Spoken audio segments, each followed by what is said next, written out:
Bismillahirrahmanirrahim. Assalamualaikum warahmatullahi wabarakatuh.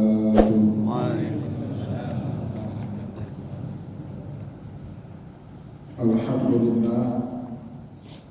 Alhamdulillahilladzi ja'ala al-ilma taharatan lin-nufus wa nuran lil-basair wa hadiyan ilal jannah. Ashhadu an la ilaha illallah wahdahu la syarika lah wa ashhadu anna Muhammadan abduhu wa rasuluhu sahibul burhan. Allahumma salli wa sallim ala rasulika al-karim Muhammad sallallahu alaihi wasallam wa ala alihi wa ashabihi wa man tabi'ahu bi ihsanin ila yaumiddin. Summa amma ba'du. Puji dan syukur senantiasa dan tidak pernah bosan-bosannya kita panjatkan kehadiran Sang Maha Pencipta Allah Subhanahu wa Ta'ala, yang mana dengan limpahan karunia-Nya, rahmat-Nya, hidayah-Nya, serta anugerah-Nya kepada kita semua, kita kembali masih diberi kesempatan, kesehatan dan usia panjang oleh Allah untuk sama-sama dan senantiasa mengabdikan diri kita di jalannya dengan menjalankan segala perintahnya dan menjauhi semua larangannya. Salawat dan salam juga tidak pernah lupa pula kita haturkan kepada junjungan alam Nabi besar Muhammad sallallahu alaihi wasallam, di mana beliau telah bersabda dalam sebuah hadisnya, "Man salaka tariqan yaltamisu fihi ilman sahalallahu lahu bihi tariqan ilal jannah." Barang siapa yang meniti satu jalan untuk menuntut ilmu agama Allah, maka niscaya Allah Subhanahu wa Ta'ala mudahkan baginya jalan menuju ke surganya Allah. Bapak Ibu kaum muslimin dan muslimat jamaah salat maghrib dan juga isya yang dimuliakan oleh Allah, mari pada kesempatan malam yang penuh dengan kemuliaan ini, sambil kembali kita niat iktikaf di rumah Allah, mari sama-sama kita kembali melanjutkan pengajian tasawuf kita dengan kitab Ihya Ulumuddin karya Hujjatul Islam Imam Abu Hamid Muhammad bin Muhammad bin Ahmad Al-Ghazali At-Tusi Asy-Syafi'i rahimahullahu ta'ala anhu.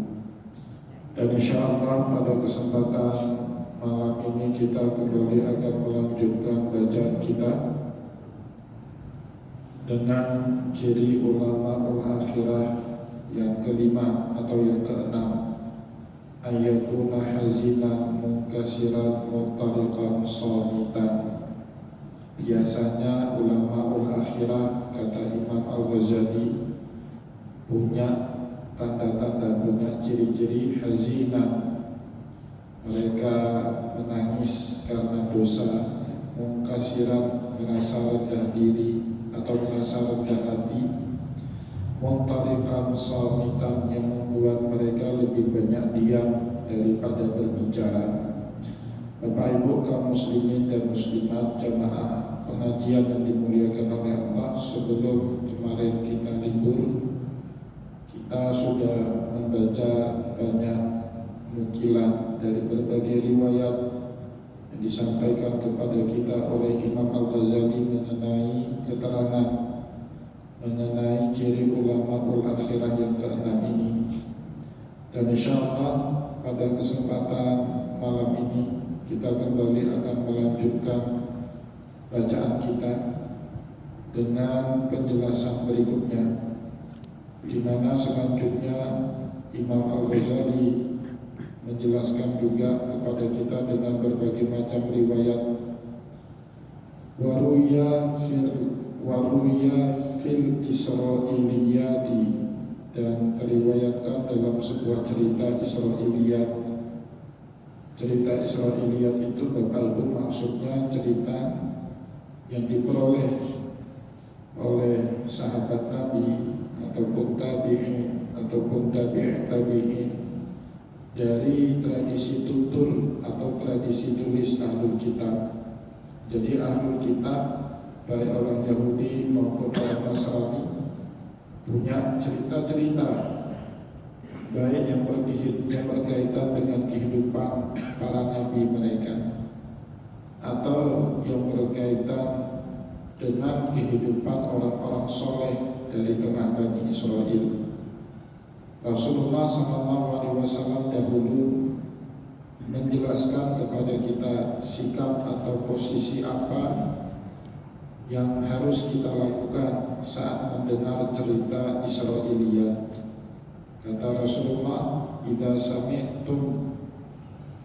sami'tum min ahlil kitab fala tusaddiquhu wa la tukadzibuhu. Kalau kalian mendengarkan sebuah riwayat dari Ahlul Kitab, maka jangan gampang kalian mudahkan, dan juga jangan terlalu cepat kalian dustakan riwayat itu. Boleh jadi yang kita benarkan itu keliru, tidak ada sandarannya yang benar, sebagaimana yang Allah juga sampaikan di dalam Al-Quran. Tetapi Bapak Ibu, jangan pula kita dustakan, karena sebagian cerita Israiliyat itu beriri-irisan dengan cerita yang Allah Subhanahu wa Ta'ala sampaikan di dalam Al-Quran. Contoh cerita Israiliyat yang tidak punya sandarannya sama sekali di dalam Al-Quran, dan itu dianggap dusta oleh para ulama. Cerita tentang menjelmanya iblis menjadi ular dalam rangka masuk kembali ke surga untuk menggoda Nabiullah Adam alaihissalam. Ceritanya, iblis itu kan sudah diusir sama Allah dari surga semenjak dia menolak sujud hormat kepada Nabiullah Adam alaihissalam. Setelah itu Bapak Ibu, Allah perintahkan Adam dan Hawa, wa qulna uskun, ya, wa qulna li Adam uskun hadhil jannata wa kula minha ragadan haitsu syi'tuma. Kami perintahkan kepada Adam dan Hawa, tinggallah dalam surga, wa kula min haitsu syi'tuma, makan apapun yang Allah Subhanahu wa Ta'ala siapkan kepada Adam dan Hawa di surga. Pertanyaan berikutnya, iblis bagaimana cara masuknya ke dalam surga kembali, padahal surga dijaga oleh malaikat Ridwan. Dalam cerita Israiliyat Bapak Ibu, iblis itu menjelma dirinya dalam bentuk ular yang mengelabui malaikat Ridwan, dan kemudian dengan itulah dia menggoda Adam dan Hawa untuk makan buah dari pohon khuldi. Itu cerita tidak ada sandarannya sama sekali di dalam Al-Quran. Maka Rasulullah minta kita jangan terlalu cepat membenarkan, tapi juga jangan terlalu cepat kita dustakan, karena boleh jadi yang kita benarkan itu keliru, atau sebaliknya yang kita dustakan itu benar. Contoh Bapak Ibu, kisah Israiliyat yang contoh atau yang benar, ceritanya itu beriri-irisan dengan cerita Allah di dalam Al-Quran. Cerita tentang Ashabul Kahfi, Al-Quran menceritakan dengan lumayan banyak di dalam suratul Kahfi tentang kehidupan 7 orang atau Ashabul Kahfi yang tanpa menyebut angka yang pasti. Allah sudah menyebut sayaquluna salasatun rabi'uhum kalbuhum. Ada sebagian yang bilang jumlahnya 4, jumlahnya 3, 4 dengan anjingnya. Wa yaquluna khamsatun sadisuhum kalbuhum rajulan bil ghaib. Ada yang bilang 5-6 dengan anjing peliharaannya. Wa yaquluna sab'atun wa thaminuhum kalbuhum. Ada yang bilang jumlah mereka 7, 8 dengan anjingnya. Di situ Allah Subhanahu wa taala tidak menyebut angka pasti tentang Ashabul Kahfi. Tetapi dalam cerita Israiliyat tersebut Bapak Ibu, tersebut jumlahnya 7. Maka di dalam kitab-kitab berbahasa Ibrani disebut Ashabul Kahfi itu dengan istilah The Seven Sleeper.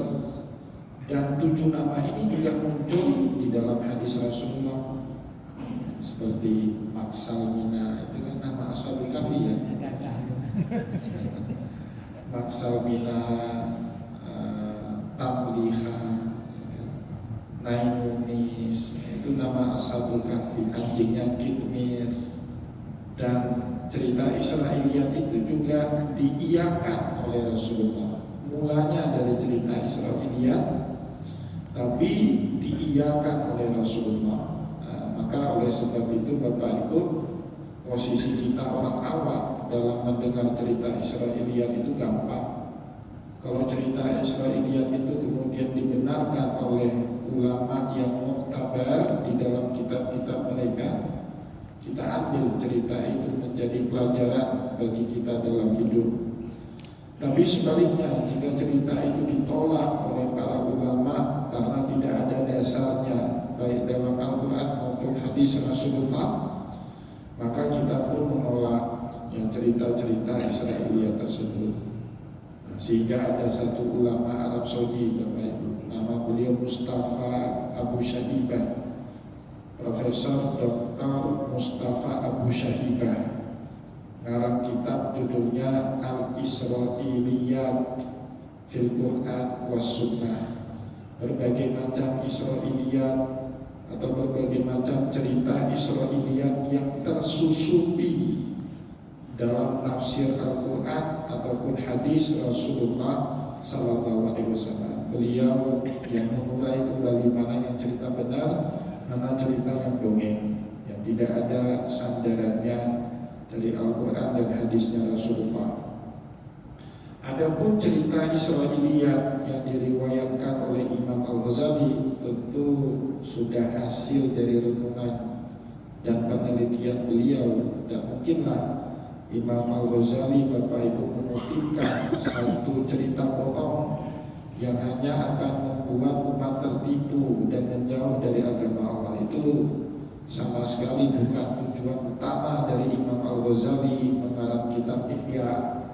Tujuan Imam Al-Ghazali mengarang kitab Ihya apa? Supaya umat ini semangat kembali belajar ilmu-ilmu agama. Namanya aja judul kitabnya Ihya Ulumuddin, menghidupkan kembali ilmu-ilmu agama. Itu tujuan beliau.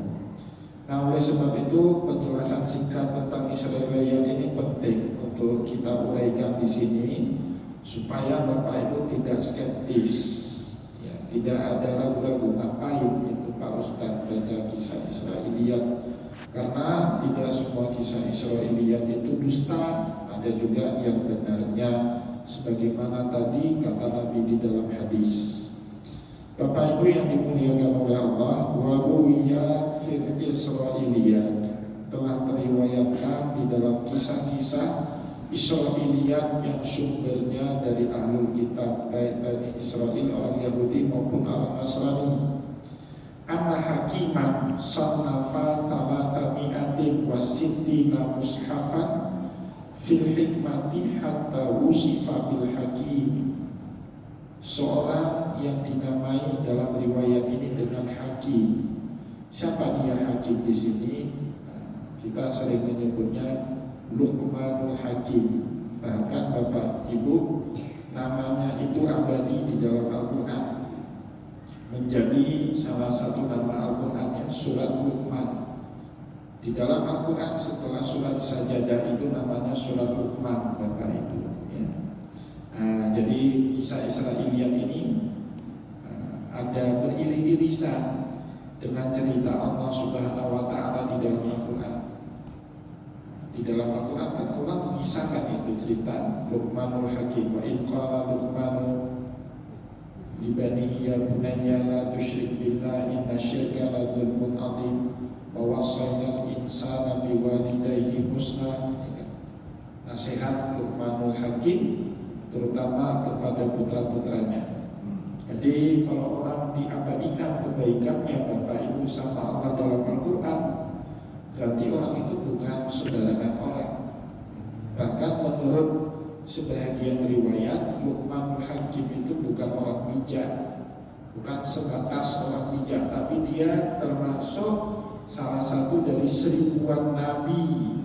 Tapi tidak wajib kita imani. Nabi yang wajib diimani kan dibatasi sama Rasulullah menjadi 25 nama saja. Tapi Nabi sendiri saat ditanya sama para sahabat jumlah para Nabi itu berapa, Rasulullah menjawab 1000-an. Rasul itu berapa? 313 orang. Dalam satu riwayat yang rajih seperti itu. Nah, sebab itu ada sebagian orang bilang kalau Luqmanul Hakim ini bukan sebatas orang bijak, tapi beliau juga seorang Nabi Allah. Terlepas perdebatan para ulama apakah beliau orang bijak, hakim, atau seorang nabinya Allah. Dalam riwayat berikut ini Imam Al-Ghazali menerangkan kepada kita anna hakiman, seorang yang bijak yang bernama Luqman sannafa thalathami'atin wasittina mushafan. Beliau berhasil mengarang 360 buah mushaf fil hikmah yang bercerita tentang cerita hikmah. Ya, Allah sudah bilang dalam Al-Quran, Bapak Ibu, hikmah itu barang yang paling berharga.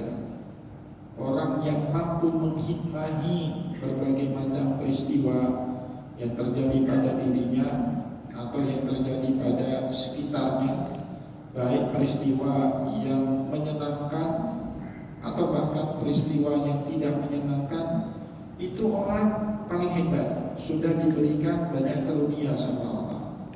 Yu'til hikmata man yasha wa may yu'tal hikmata faqad utiya khairan katsira.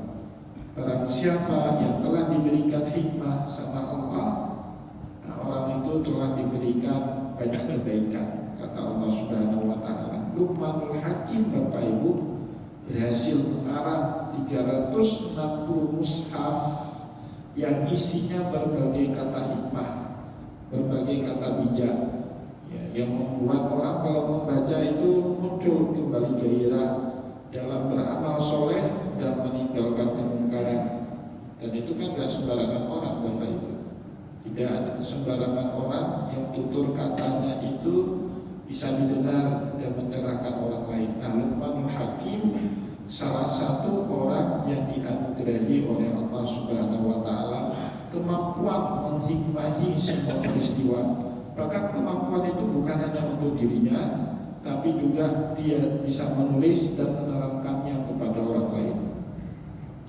Itulah sebabnya hatta sifatil hakim, orang ini disebut al-hakim, orang yang bijak. Namanya Luqman, gelarnya al-hakim. Luqman si bijak bestari. Kalau kata orang Jawa, ulama waskito, ya. Ulama yang tutur kata dan perilakunya diucapkan. Kalau kata Imam Ibnu Athaillah, manahatoka anka haluhu wa nasyaraka maqalatuhu. Orang yang kalau kita pandang membuat kita semangat melakukan amal soleh, yang kalau kita dengar petuahnya membuat kita kembali terinspirasi untuk dekat kepada Allah. Itu kan orang langka Bapak Ibu. Pokoknya dengar kalimat dia, kita kepingin ke masjid, kepingin ibadah, kepingin zikir, kepingin baca Quran. Lihat dia beribadah, nah, kita kepingin cepat-cepat bisa seperti beliau-beliau itu. Nah, itu disebut dengan Al-Hakim, ya. Bapak Ibu yang dimuliakan oleh Allah, setelah Luqman berhasil mengarang 360 mushaf yang berisi hikmah-hikmah dari Allah, fa'auhallahu ta'ala ila nabiyyin. Justru Allah Subhanahu wa taala kemudian menurunkan sebuah wahyu kepada salah satu nabi yang hidup sezaman dengan Luqmanul Hakim. Dalam riwayat Bapak Ibu, semua ulama ahli tarikh, ahli sejarah menunjuk Nabiullah Daud alaihi salam lah nabi yang hidup sezaman dengan Luqmanul Hakim. Jadi Nabi Daud alaihi salam itu hidupnya sezaman dengan Luqmanul Hakim. Berarti juga sezaman dengan Nabiullah Sulaiman alaihi salam. Jadi sehebat-hebatnya orang bijak, dia tidak akan jadi nabi sebelum dapat wahyu dari Allah. Jadi orang bijak itu tetap makomnya itu di bawah nabi, karena nabi dapat wahyu, orang bijak tak dapat wahyu. Paling mereka dapat ilham dari Allah. Kulli fulanin, maka Allah Subhanahu wa taala berpesan kepada Nabiullah Daud agar pesan itu disampaikan kepada Luqmanul Hakim. Ini juga sama lah Bapak Ibu, seperti Nabi Muhammad sering dapat pesan untuk disampaikan kepada para sahabatnya. Katakan Muhammad kepada Mu'az atau kepada Bilal, telah lehernya yang paling panjang. Maka kemudian tersebut di dalam hadis, telah di hari kiamat orang yang lehernya panjang itu siapa? Muazzin, seperti Bilal bin Rabah. Pesan yang disampaikan Allah kepada Nabi untuk disampaikan kepada orang-orang bijak yang hidup sezaman dengan Nabi Muhammad atau nabi-nabinya Allah. Begitu juga kali ini, Daud alaihissalam dapat pesan dari Allah untuk disampaikan kepada Luqmanul Hakim. Kulli fulanin, katakan atau sampaikan kepada si Luqman, si fulan, mala'atil arda nifaqan walam tarudduni bisyai'in min dzalika. Bumi ini telah terlalu sesak penuh dengan orang-orang munafik, dan apa yang telah engkau susun 360 mushaf yang berisi hikmah, lam tarudduni bisyai'in min dzalik, sama sekali itu tidak menuju pada diriku. Jadi Bapak Ibu jangan pikir ulama banyak ngarang kitab itu sudah pasti dia arif billah, belum tentu. Dia kuat ngarang kitab tapi belum tentu kuat mengamalkan isi dari kitab yang dia karang, belum tentu Bapak Ibu. Pintar sekali ulama tulis tentang sabar, tiba-tiba mati lampu seminggu, mati-mati juga itu. Berarti ilmunya kan enggak terimplementasi itu Bapak Ibu. Apalagi saat dengan menteri 93%. Saya Bapak Ibu alhamdulillah di tanah haram. Kalau di tanah air sudah saya maki-maki juga itu betul. Alhamdulillahnya di tanah haram, mau maki-maki gak enak sama Allah di tanah haram. Di tanah haram taatnya digandakan 100.000 pahala, maksiatnya juga sama digandakan 100.000 dosa. Sekali kita maki-maki kaum muslimin yang betapa jahatnya kaum muslimin itu, ya tetap dia umatnya Nabi Muhammad. Jadi maka Allah Subhanahu wa taala sampaikan kepada Nabiullah Daud, bumi ini telah terlalu sesak penuh dengan orang-orang munafik. Walam tarudduni bisyai'in min dzalik, sama sekali dia tidak memaksudkan diriku dengan 360 mushaf berisi hikmah itu. Wa inni la aqbalu min nifaqika syai'a, dan saya tidak akan pernah menerima kemunafikan dari seorang pun bertopeng beribadah kepada Allah tapi hatinya enggak. Jadi ini kritikan bagi kita yang banyak tahu tapi sebenarnya isi hati kita enggak. Karena yang direspon sama Allah Bapak Ibu rasa yang ada di hati kita, bukan pikiran yang ada di kepala. Bapak Ibu punya pengetahuan yang cukup, apa itu sabar, apa itu syukur, tapi kita hidupnya gak penuh dengan rasa syukur, tidak ada kesabaran. Yang Allah respon itu bukan pikiran kita Bapak Ibu, yang Allah itu respon apa? hati kita itu kan makna dari sabda Nabi, innallaha la yanzuru ila ajsamikum wa aswarikum walakin yanzuruna ila qulubikum wa a'malikum. Allah sekali-kali tidak akan pernah melihat kepada bentuk tubuh atau bentuk fisik kalian. Yang direspon, yang dilihat, yang diperhatikan oleh Allah, rasa yang ada dalam kalbu kita dan amal yang kita lakukan. Jadi Bapak Ibu, sebanyak apapun kita mampu mengurai rukun Islam itu bagaimana, rukun iman itu bagaimana, tauhid uluhiyah itu apa, tauhid rububiyah itu apa, hafal Al-Quran 30 juz hadis di luar kepala, tapi hidup kita itu tidak ada rasanya, tidak ada rasa amalan Al-Quran itu, tidak ada rasa ajaran hadis. Allah tak peduli.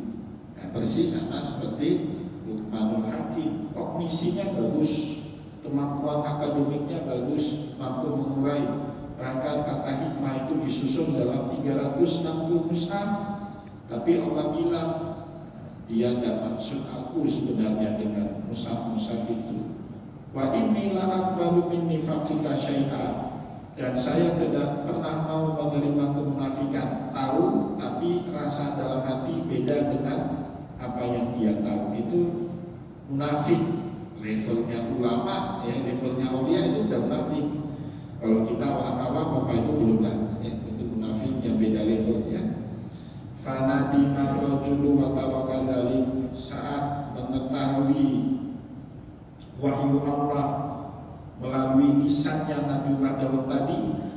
Dan Nabiullah Daud, Nabi, Bapak Ibu, Rasul, ya. Nabi dan Rasul itu kewajibannya apa?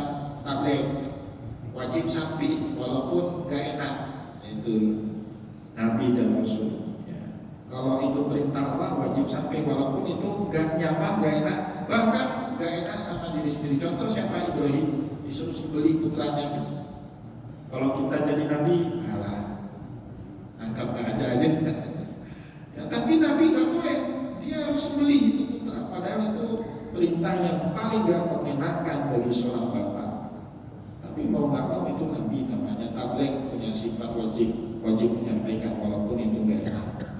Nah, saat disampaikan hal tersebut kepada Luqmanul Hakim, fanadi marrajulu wa taraka dzalik, maka Luqmanul Hakim pun menyesal.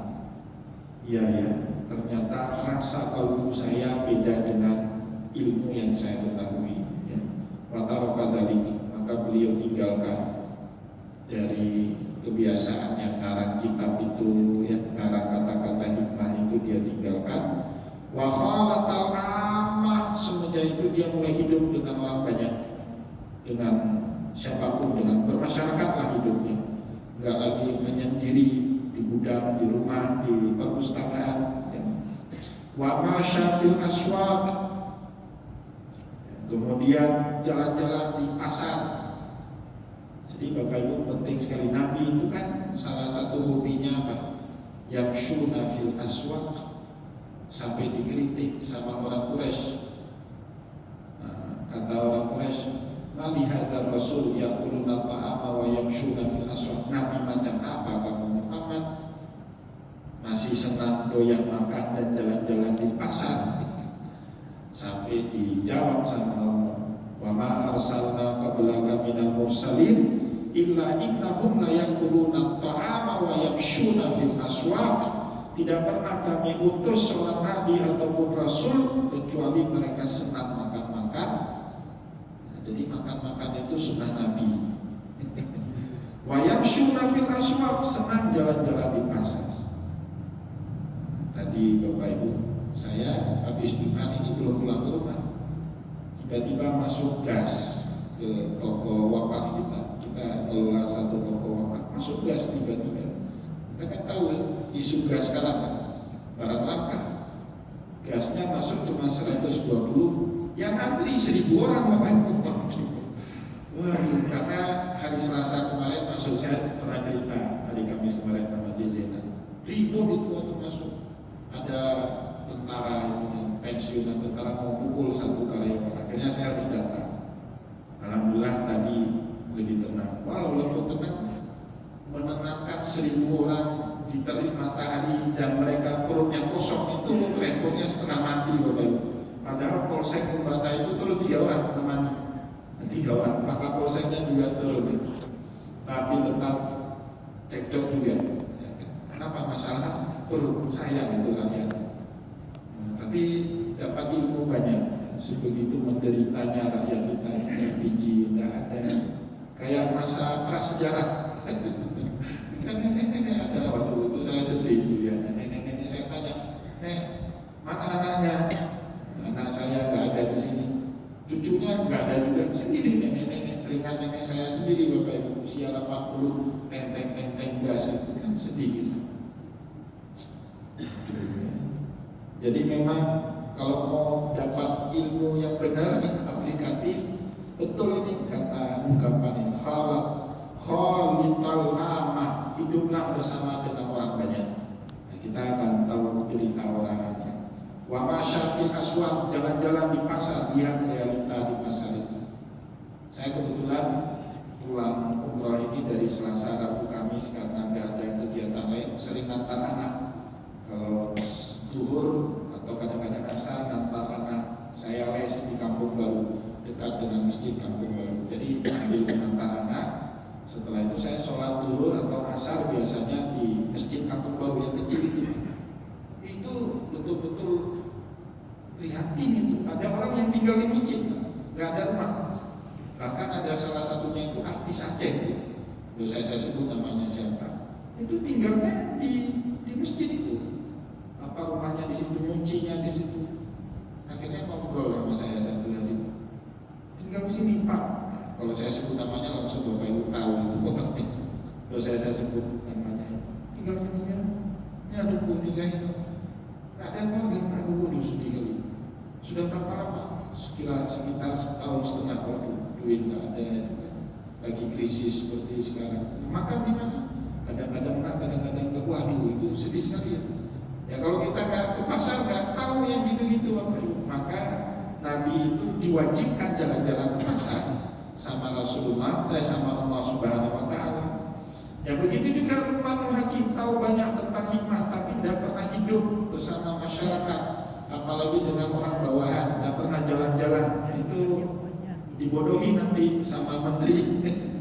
Presiden kalau jalannya di jalan raya nggak turun ke bawah, dibodohi. Nah, maka itu juga Luqman Al-Hakim ini dapat kritik keras dari Allah melalui wahyu yang disampaikan Allah kepada Nabi Daud. Semenjak itu fanatuma rajulu wa taraka dzalika. Dia menyesal, dia tinggalkan aktivitas akademik dia.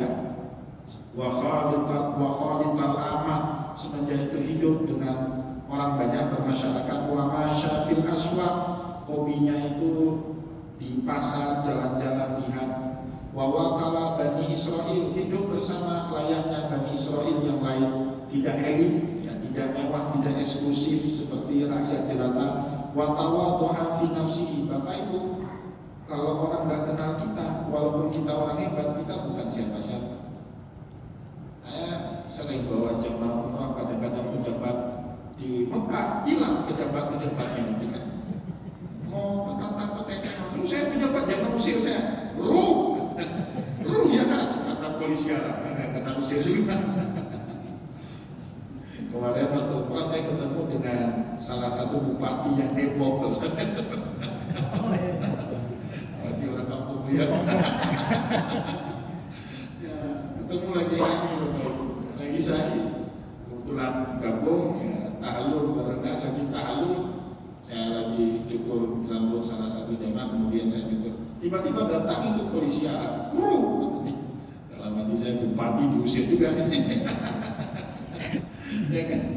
Jadi kita bukan siapa-siapa Bapak Ibu di hadapan orang yang nggak kenal kita.